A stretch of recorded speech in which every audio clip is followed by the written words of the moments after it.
ஆச்சாரியாரிஹ தேவதாம் சமதிகாம் அன்யாம் நமன்யாமஹே. ஆச்சாரியனுக்கு சமமான ஒரு தெய்வமும் இல்லை, ஆச்சாரியனை விட மேம்பட்ட ஒரு தெய்வமும் இல்லை என்னும் பொழுது நாம் எல்லோரும் ராமானுஜனை ஆச்சாரியனாக பெற்றிருக்கிறோம் என்னும் பொழுது நமக்கு ஒரு இருமாப்பு தொற்றுகிறது அல்லவா? இதற்குத்தான் சாத்வீகமான அகங்காரம் என்பது அகப்பெயர். சாத்வீக அகங்காரம், கர்வம் இருக்க வேண்டும் சுவாமி. அந்த கர்வம் எந்த விஷயத்தில் இருக்க வேண்டும் தெரியுமா? இந்த சம்பிரதாயத்தை நாம் அடைந்திருக்கிறோம், இந்த சம்பிரதாயத்தில் மகராச்சாரியர்கள் நமக்கு அனுகிரகம் செய்கிறார்கள், பரமபரமான ஸ்ரீவைகுண்டலோகம் நமக்காகவே இருக்கின்றது, அந்த ஸ்ரீவைகுண்டலோகத்தை பெரும் பாக்கியத்தை நாம் பெற்றிருக்கிறோம் என்பதாக நமக்கு ஒரு இருமாப்பு தோற்றுகிறது அல்லவா? அந்த இருமாப்பிற்குத்தான் சாத்வீக அகங்காரம் என்பது அகப்பெயர். அந்த கர்வம் மற்றவர்களை துன்புறுத்தாத கர்வம், மற்றவர்கள் பெருமையை பொறாத கர்வம் இல்லை. இது நமக்கு நாமே நம்மை கொண்டாடிக் கொள்வதனுடைய காரணம் என்ன?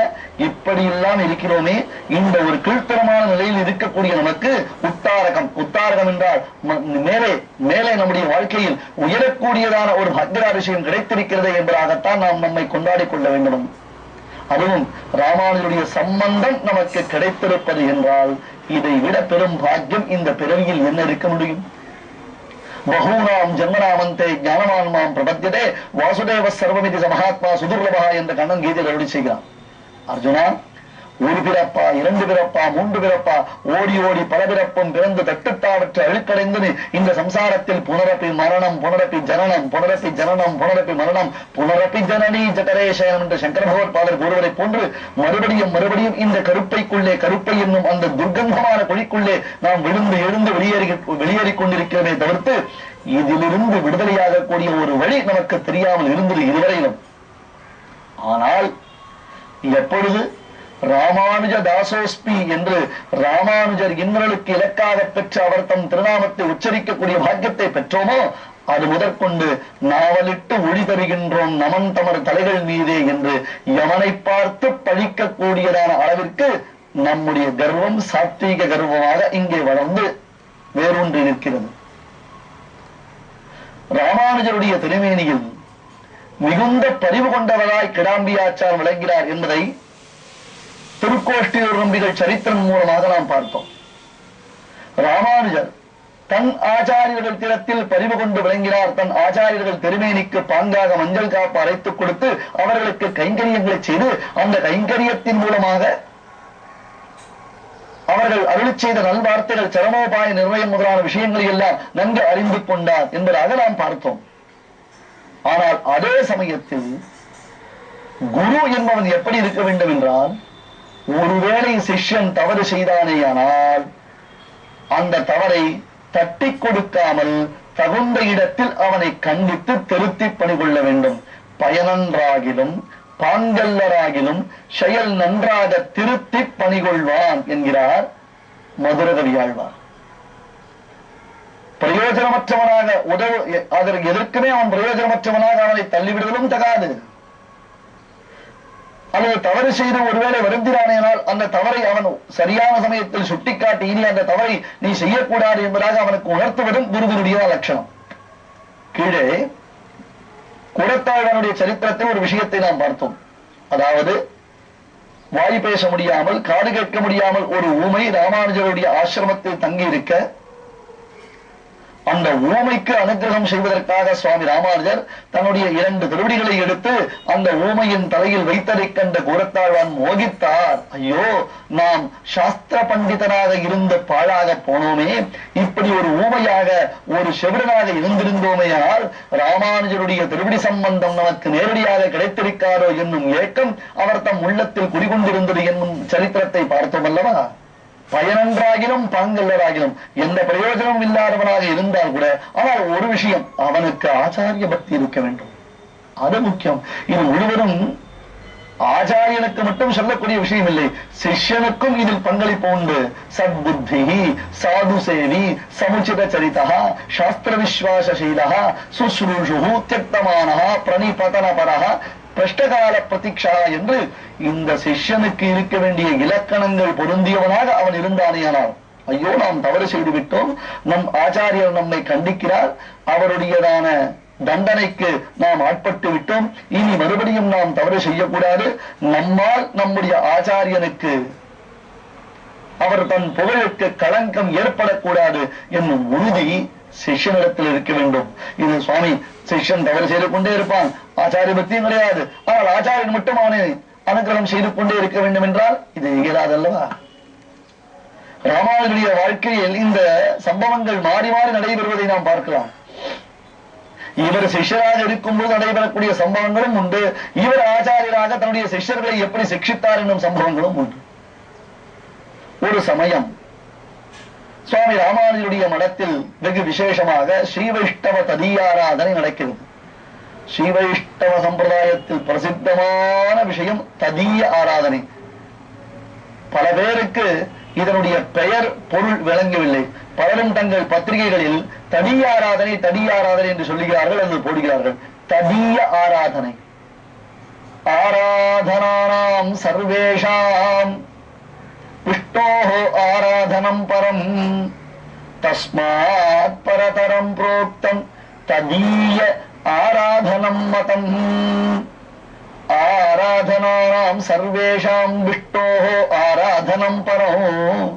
எத்தனையோ பூஜனைகள் உண்டு உலகத்தில், எத்தனையோ தெய்வங்கள் உண்டு, வணங்கும் துறைகள் பலபலவாக்கி என்று எவ்வளவோ தெய்வங்கள். அந்த தெய்வத்தை வணங்கக்கூடியவர்கள் ஆயிரக்கணக்கான லட்சக்கணக்கான கோடிக்கணக்கான பேர் இருக்கிறார்கள்.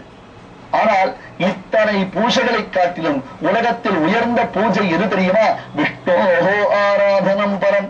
மகாவிஷ்ணுவிற்கு செய்யக்கூடிய ஆராதனம் தான் மிகச் சிறந்தது, சிரேஷ்டதமமானது. எல்லா பூஜைகளை விட மகாவிஷ்ணுவுக்கு செய்யக்கூடியதான பூஜை மேன்மை வாய்ந்தது. தஸ்மாத் பரதரம் புரோக்தம். அந்த மகாவிஷ்ணுவிற்கு செய்யும் பூஜைகளை காட்டிலும், பகவானுக்கு செய்யும் தொண்டை காட்டிலும் எது உயர்ந்தது? ததீய ஆராதனம் மதம். பாகவதோத்தமர்களுக்கு செய்யும் பூஜை உயர்ந்தது. விஷ்ணு பூஜையை காட்டிலும் விஷ்ணு பக்தர்களுக்கு செய்யும் பூஜை உயர்ந்தது. விஷ்ணுவின் அடியார்களுக்கு செய்யக்கூடிய பூஜை மிக மிக மென்மையானது, உயர்ந்தது. அத்தகையதொரு பூஜை தான் ஸ்ரீ வைஷ்ணவ சம்பிரதாயத்தின் அடிப்படை.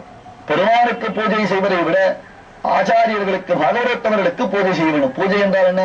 அவர்கள் வந்தார்களே ஆனால் வணங்கி உபசரித்து அவர்களுக்கு தேவையான சௌகரியங்களை எல்லாம் செய்து கொடுத்து அவர்கள் மனம் கோணாமல் நாம் பணிவிடைகளை செய்வதுதான் முக்கியம்.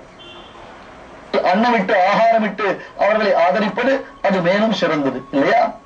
நம் இல்லத்தில் நடக்கக்கூடிய மிகச் சிறப்பு வாய்ந்த விசேஷங்களில் இது போன்ற அடியார்களை அழைத்து, பாகவதோத்தவர்களை அழைத்து அவர்களை உபசரித்து அவர்களுக்கு நல்ல ஆகாரங்களை எல்லாம் அளித்து அவர்களுடைய ஆசீர்வாதத்தை பெறுவதற்குத்தான் ததீய ஆராதனம் என்பதாக பெயர். இப்பொழுது சுவாமி ராமானுஜருடைய ஆசிரமத்தில், அந்த மடத்தில் பாகவத ததீயாராதனம் வெகு விசேஷமாக நடைபெற்று வருகிறது. அதுவும் ராமானுஜருடைய மடத்தில் என்றால் எப்படி கூட்டம் கூட்டமாக ஆயிரக்கணக்கில் அடியார்கள் வந்து அமுதுண்டு கொண்டிருக்கிறார்கள். காலையில் இருந்து தொடர்ச்சியாக இந்த ததியாராதனை நடைபெற்றுக் கொண்டே இருக்கிறது. ஒரு புறம் பிரசாரங்கள் பரிமாறப்படுகின்றன, ஒரு புறம் பக்ஷபோஜங்கள் பரிமாறப்படுகின்றன. அவரவர்கள் வேண்டிய அளவில் தீயதாம் தீயதாம் அன்னம் என்று போரும் என்று சொல்லும் அளவிற்கு ராமானுஜருடைய சீடர்கள் பம்பரமாக சுழன்று இந்த ததியாராதனையை நடத்தி வருகிறார்கள். நேரம் செல்ல செல்ல ராமானுஜருடைய சீடர்களுக்கும் சற்றே ஆயாசம் உண்டாகின்றது. என்னதான் இருந்தாலும் மனிதன் உடம்புதானே இது, இந்த தேகத்திற்கும் சற்று ஓய்வு தேவையில்லவா? அத்தனை பேரும் சாப்பிட்டுக் கொண்டிருக்கிறார்கள். இடைவிடாத ததியாராதனம் நடைபெற்றுக் கொண்டே இருக்கிறது.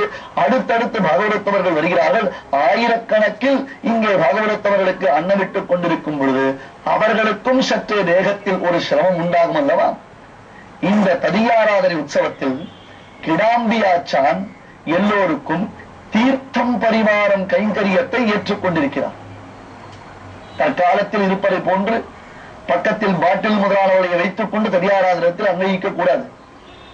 வைதிக தர்மானுஷ்டானங்கள் மிக முக்கியம். தீர்த்த பாத்திரம் என்பது அவரவர்களுக்கு தனித்தனியாக இருக்கும். சாப்பிட வருபவர்களுக்கு எவ்விதம் நாம் நம் கையால் உணவு பரிமாறுகிறோமோ அதுபோன்று அவர்களுக்கு தீர்த்தம் அளிக்க வேண்டும். இதை நான் சொல்லவில்லை, பட்சபாதமாக சொல்லவில்லை. விருப்பு தோன்ற சொல்லவில்லை. எப்படி ஒருவர் சாப்பிட உட்காரும் பொழுது அவருக்கு நாம் ஆகாரத்தை அன்னத்தை இட்டு பக்ஷபோஜங்களை எல்லாம் பரிமாறுகிறோமோ, இந்த பரிமாறுதலில் தீர்த்தம் சாதிப்பதும் மிக மிக முக்கியமானது ஒன்று. ஆகாரத்தை நாம் அளிக்கும் சமயத்தில் தீர்த்தம் பரிமாறாமல் இருந்தோமேனால் பெரும் பாவத்தை செய்தவர்களாகிறோம். ஆகையால் தான் சாமான்யமாக பாருங்கள், பெரும் பெரும் உணவகங்களில் சென்று நாம் உணவருந்த அமர்ந்தால் கூட முதலில் ஒரு பாத்திரத்தில் தீர்த்தத்தை கொண்டு வந்து வைக்கிறார்கள் அல்லவா? அதுபோன்று தான் தீர்த்தம் சாதிப்பது என்பது இந்த அனுஷ்டானத்தில் சேர்ந்தது. முதலில் பசித்து வருபவர்களுக்கு கடிந்து பேசாமல், எந்த கோபதாபத்தையும் அந்த சமயத்தில் நாம் வெளிப்படுத்தாமல் அவர்களுக்கு பரிமாறுகை மிக முக்கியம். அடுத்தது, அவர்கள் தீர்த்த பாத்திரத்துடன் பரிசேஷனம் முதலான கர்மானுஷ்டானங்களுக்காக தீர்த்த பாத்திரம் வைத்திருந்தாலும் இடையிடையே தீர்த்தம் பருகுவதற்காக ஒரு சிலருக்கு குளிர்ந்த தீர்த்தம் தேவைப்படும், ஒரு சிலருக்கு உஷ்டமான சுடுகை தண்ணீர் தேவைப்படும். அதை பார்த்து பார்த்து பரிமாறுவது என்பது ததியாராதனத்தில் சேர்ந்தது. அப்படி செய்யும் பொழுதுதான் முழுமை பெறுகின்றது. உணர்ந்தால் மேன்மையுறலாம், அல்லது உள்ளம் குமைந்தால் இதற்கு நம்மால் பதில் சொல்ல முடியாது. கிடாம்பி ஆச்சான் இந்த மாபெரும் கைங்கரியத்தை ஏற்றுக்கொண்டிருக்கிறார். காலையிலிருந்து மாலை வரையிலும் அந்த ததியாராதனம் நடைபெற்றுக் கொண்டே இருக்கிறது. அப்பொழுது கிடாம்பி ஆச்சானும் சற்றே சோர்ந்து விட்டார். அவருக்கும் ஒரு ஆயாசம் என்பது ஏற்பட்டிருக்கிறது. அந்த ஆயாசத்தினாலே அலட்சியம் இல்லை, துளியும் அலட்சியம் இல்லை. பாகவதர்களிடத்தில் பரிவு உண்டு, பக்தி உண்டு, எல்லாம் உண்டு. ஆனால் வேகத்தில் ஏற்பட்டிருக்கக்கூடிய சோர்வின் காரணமாக கிடாம்பி ஆச்சான் சற்றே ஒரு காரியத்தை மாறி செய்தார். இதனால் சுவாமி ராமானுஜருக்கு கோபம் ஏற்பட்டது. ராமானுஜர் ஒரு சிறந்த சிஷ்யராக விளங்கினதை பார்த்தோம் அல்லவா? இப்பொழுது ஆச்சாரியராக என்ன செய்திருப்பார்? அந்த ததியாராதனை உற்சவத்தில் கிடாம்பி ஆச்சான் தீர்த்தம் சமர்ப்பித்த பொழுது என்ன நடந்தது என்பதை தொடர்ந்து பார்க்கலாம்.